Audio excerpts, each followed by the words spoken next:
Mardi 17 mai 2011, et bien pour cette émission, nous allons effectivement parler donc du projet Haïti debout. C'est ce 21 mai, mesdames et messieurs, mobilisez-vous au Palais des Congrès. On en reparle dans quelques instants, mais pour commencer, nous allons rire, nous allons beaucoup rire avec une humoriste qui a commencé la scène depuis 2 ans déjà. Elle s'est lancée dans le One Woman Show et ça lui réussit plutôt bien. Un jeu de scène, un jeu de mots à travers des histoires de filles qui ne trouvent pas l'amour. C'est en fait un ange déchu qui nous retrouve sur le plateau de Tantine Matin, mesdames et messieurs, Frédéric Adler. Bonjour. Bienvenue sur Tantine, ça va bien? Il faut que je fasse ses cornes là, je crois, non? C'est ça, ça touche énormément les hommes et les femmes comme histoire. Tout le monde se retrouve. Je n'épargne personne, mais avec beaucoup de gentillesse, beaucoup de... Ouais, je prends des détours, de je suis un ange, aussi. n'est-ce pas? Voilà. On va en parler durant cette émission de Tantine Matin. J'ai fait toute une histoire déjà, et ensuite c'est un show. Il prend tout son sens, ce mot show, parce qu'il y a de l'imitation, il y a des morceaux de danse, des virgules musicales. C'est vraiment quelque chose que j'ai voulu complet. Voilà. Il y a une interaction avec le public. Il y a en plus évidemment une interaction en fonction des réactions. J'ai mes petits trucs, je sais à peu près où ils vont réagir, je sais à peu près où je vais chercher les hommes et les femmes dans la salle. Non, j'ai un réel plaisir à aller vraiment les chercher et après je les embarque sur autre chose.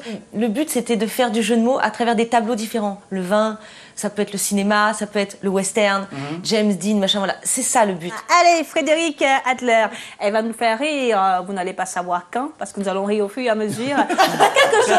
C'est pas quelque chose qu'on commande, le rire. Il n'y a pas la pression, c'est bien. C'est pas quelque chose qu'on commande. On va pas te dire fais-nous rire maintenant. C'est comme ça maintenant. Ouais. Tu payes et tu ris, c'est comme ça. non, mais effectivement, tu payes et tu ris. Voilà. Donc, s'il y a 300 personnes ou 600 personnes, c'est sûr, les rires entraînent les rires. Il se passe des choses. Des standing ovations. C'est drôle parce qu'on s'y attend pas à des moments où on est en plein spectacle. Et moi, je suis à mes débuts quand même. J'apprends ça, je découvre ça. Comment t'es arrivée sur scène? En prenant la porte par les coulisses, j'ai écrit en fait, moi, je faisais du jeu de mots déjà à l'antenne sur RFM à une époque et depuis très jeune. C'est besoin de créer aussi. Et j'ai dit que j'irais sur scène avec un spectacle, avec des jeux de mots. Et on ne sait vraiment pas, en fait, où on s'embarque lorsque l'on fait ça. Beaucoup en rêvent, mais c'est pas si évident. C'est très, très difficile. C'est un training de chaque instant. Avec une angoisse aussi de chaque instant. Voilà. Pourquoi les filles angoissent plus que les garçons? Parce qu'elles ont une conscience, chérie. Je veux dire que, donc là, il faut dire quand même, c'est pas un public évident, tu vois, parce que ce sont pour la plupart des prêtres, des curés, des moines, parce que tu joues au théâtre du Temple, hein. C'est ça. Je fais ma prière d'ailleurs. J'étais au théâtre. Pardon. Là, tu as fait d'autres scènes déjà? J'ai fait les Feux de la Rampe, j'ai fait le Temple en scène un peu importante. Et en province aussi?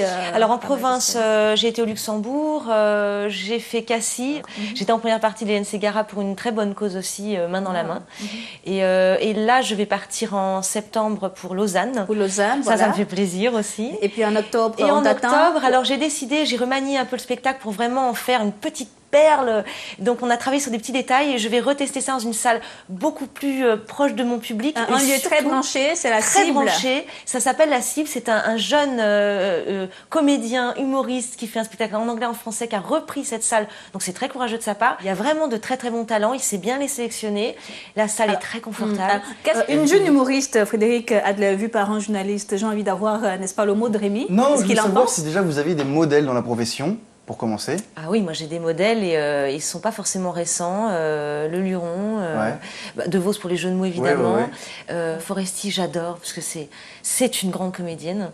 Alors qu'est-ce qu'il faut aujourd'hui à une bonne comédienne ou un bon comédien pour passer dans le milieu? On a l'impression qu'on voit toujours les mêmes. Moi je mets France 2, je vois Anne Roumanoff. Voilà, faut un coup de bol, faut vous dire. Parce qu'arrivé à ce niveau-là, vous avez tous un niveau, vous êtes tous marrants, plus ou moins, etc. Machin. Qu'est-ce qu'il faut comme coup de pouce? Il y a tellement de règles. Il faut surtout attendre son heure aussi. Voilà, pas trop, mais... Puis ce samedi 21, tu vas retrouver tous les autres artistes. Le 21 mai, ce sera au Palais des Congrès. Et justement, pour avoir un aperçu, une idée de ce qu'elle est sur scène, mesdames et messieurs, voici un teaser. Nous, on a une vision d'elle et puis les autres, ils la perçoivent différemment et on fait ressortir toujours le meilleur de l'artiste. C'est vraiment très sympa. Voilà, en tout cas, on dit merci à Frédéric Adler d'être venu sur le plateau de Tantine Matin nous parler de sa participation donc, ce 21 mai. Et sachez que vous pouvez également la retrouver en septembre à Lausanne et puis en octobre, ce sera à la Cible, métro. Pigalle. Pigalle, voilà, c'est ça. Un lieu super branché, je vous invite, allez-y tous les soirs. On est très bien installé, la scène est toute ronde, c'est tout mignon et c'est dirigé par quelqu'un d'exceptionnel. Merci d'être venu.